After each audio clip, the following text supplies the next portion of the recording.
L'université de l'entreprise vous offre la revue de presse.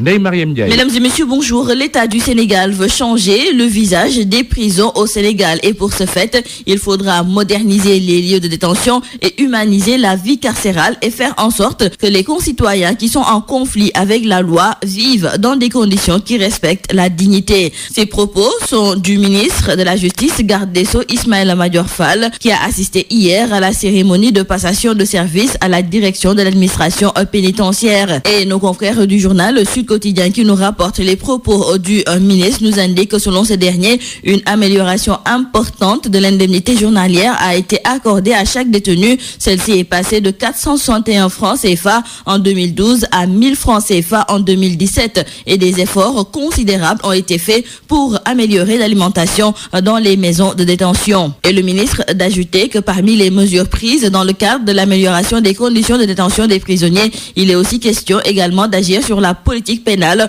autrement dit, faire en sorte qu'il y ait une rationalisation de mandat de dépôt et un mécanisme de peine alternative. À cela s'ajoute la préoccupation liée à l'infrastructure pénitentiaire et Ismaïla Madior Fall dira que le président Macky Sall a engagé déjà la construction d'une nouvelle prison de 500 places à Sébikotane et il est aussi question de réhabiliter l'ensemble des 37 établissements pénitentiaires du Sénégal pour qu'on ait de nouveaux espaces, de nouvelles places et de nouvelles chambres. Et nous parlons à présent avec nos confrères du quotidien Le Soleil du choix de l'ancien ambassadeur Seydou Nourouba pour présider aux destinées du comité de suivi du processus électoral. Et c'est aujourd'hui qu'il sera installé et nos confrères nous indiquent que ce choix est diversement apprécié par la classe politique. Dans le journal Réumi Quotidien, c'est Aïmerou Gningue, le président du groupe parlementaire Benno Bokk Yakaar, qui trouve que la nomination de Seydou Nourouba est une bonne chose pour la démocratie sénégalaise. Cependant, dans le journal Walf Quotidien, nos confrères nous indiquent que l'opposition récuse Seydou Nourouba.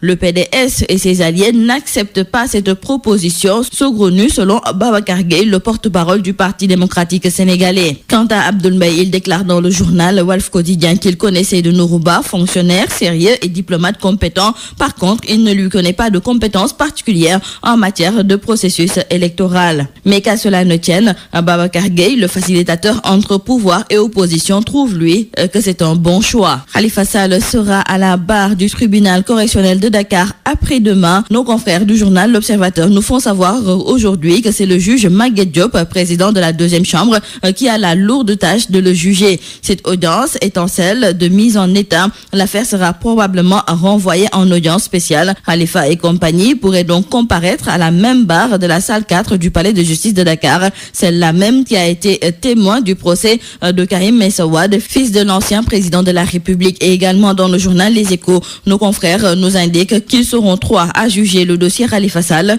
Il s'agit du président Maguette Diop et de ses 2 assesseurs, Pape Abdoulaye Dondé et Elisabeth Thiam. Et selon nos confrères, ces 3 juges sont connus et réputés pour leur intégrité et leur attachement à dire le droit. Dans le journal Vox Populi, nos confrères nous parlent de cette affaire de kidnapping entre Mariste et Wakam, un Guinéen du nom de Djabi qui vit en Autriche et qui séjourne actuellement à Dakar depuis 3 mois, a été enlevé par une bande de 9 malfrats dont une fille. La victime avait rendez-vous avec une amie qu'il devait retrouver dans un restaurant des Maristes et c'est là-bas qu'il a été embarqué par les malfrats. Ce dernier donc sera dépouillé de tous ses biens et même de ses vêtements, puis ligoté, bâillonné et enfermé. Ses ravisseurs lui réclament une rançon de 1,6 million de francs CFA pour le libérer. Et usant de ruse, Djabi finit par appeler son frère et a pu lui expliquer sommairement sa situation et lui fixer un rendez-vous près de la gendarmerie. Et arrivé sur les lieux, le Guinéen a décidé de tenter le tout pour le tout. Alors que le véhicule roulait à vive allure du côté de la cité El Hadj Malick Sy, il s'est agrippé au volant et a poussé le conducteur